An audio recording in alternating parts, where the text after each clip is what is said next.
Hi, I'm Lauren Whitmer. And I'm Allison O'Brien. For our independent research project, we looked at the effect of forest type on bacterial communities. According to LibreText, soil is home to a surplus of microbes, with the O horizon layer or topsoil containing the most microbial counts. In fact, 1 gram of soil can hold up to 1 billion bacteria. Soil varies in pH, and less bacteria are able to grow at lower pHs. According to the Journal of Applied Sciences International, the soil around evergreen forests is typically lower due to the acidic nature of the pine needles. The purpose of this project is to get a better understanding of the microbial communities found in the soil of different forest types. Our research question is, does soil bacterial diversity and abundance vary in evergreen and deciduous forests? We hypothesize that the bacterial diversity and abundance will be greater in soil from deciduous forests. We first prepared TSA agar and placed 20 milliliters into 60 tubes, which were then autoclaved to kill any unwanted endospores. Next, we weighed 10 grams of each soil and added them to 95 milliliters of saline, creating a slurry. 3 TSA pour plates were prepared for each soil sample with a serial dilution level of 10 to the negative 3, 10 to the negative 4, and 10 to the negative 5 for each. This was to ensure that we had significant amounts of colonies and isolation of colonies. Counts are considered significant if there are between 30 and 300 colonies. We found significant amounts of colonies on the 10 to the negative 4 plate for the deciduous soil and on the 10 to the negative 3 plate for the evergreen forest soil. Once the inoculated TSA was poured, we let the agar solidify and then placed the plates in a 30 degrees Celsius incubator for 48 hours to allow growth. Significant colonies were then counted using the colony counter in the microbiology lab. You can see Allison doing this here. The colony counter increases every time that she touches the plate. Here you can see some of the different colonies we found on our plates. You can note the morphological differences of them, including colonies like bacillus, mold, actinomycetes, as well as Pseudomonas aeruginosa.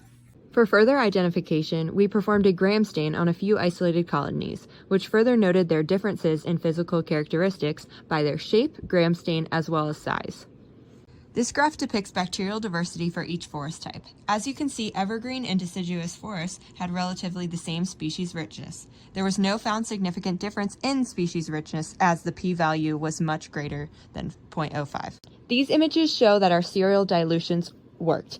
On the left-hand side, you can see the 10 to the negative 3 dilution plates containing many more colonies than their 10 to the 4 counterparts on the right-hand side. This graph is just illustrating that the 10 to the negative 3 plates had more colonies. As you can see, the orange dots are generally a lot greater in abundance than the blue colonies, which are the 10 to the negative 4. These 2 plates show bacterial growth from evergreen forest soil and deciduous forest soil, respectively. While these plates have the same dilution level of 10 to the negative 4, there are more than 6 times the amount of colonies found on the deciduous sample plate. This is further exemplified by this graph, showing the average number of bacterial colony counts from the 2 different forests.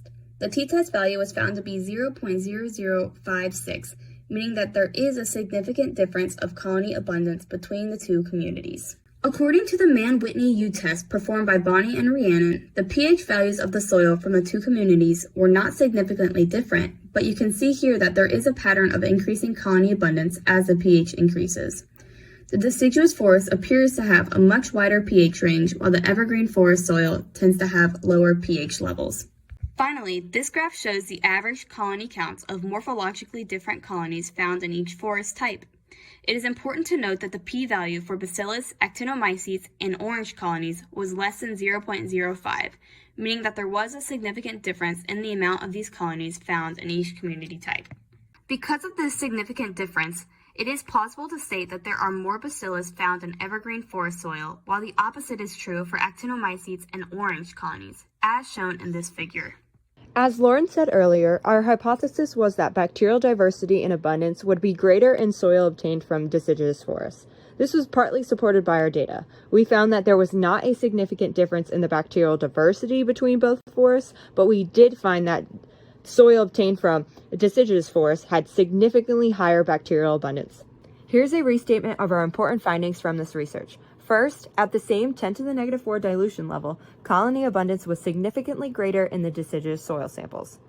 Second, orange, actinomycetes, and bacillus colony counts all showed a significant difference between the forest types.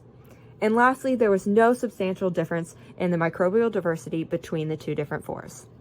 So why did we see differences in microbial abundance? With Bonnie and Rhiannon, we looked at pH to see if that could have an impact on microbial counts between the two forests, but many other abiotic and even biotic factors could also influence microbial abundance within the soil. This includes things like soil type, moisture, nutrients, and competition, as they could all come into play, resulting in the deciduous soils having higher bacterial abundance in this case. Understanding microbial life is crucial to understanding forests. The microbial community present in the soil underneath the forest impacts what can grow in it. Thus, soil bacteria play key parts in the plant and animal life that are found in an area. Bacteria have an important role in the ecosystem. Microbes can decompose organic matter, they are involved in the biogeochemical cycling of different nutrients, and they also play a huge part in ecosystem regulatory roles. Bacteria provide vital ecosystem services to all forest communities and the organisms interacting with these forests. Here is our literature cited.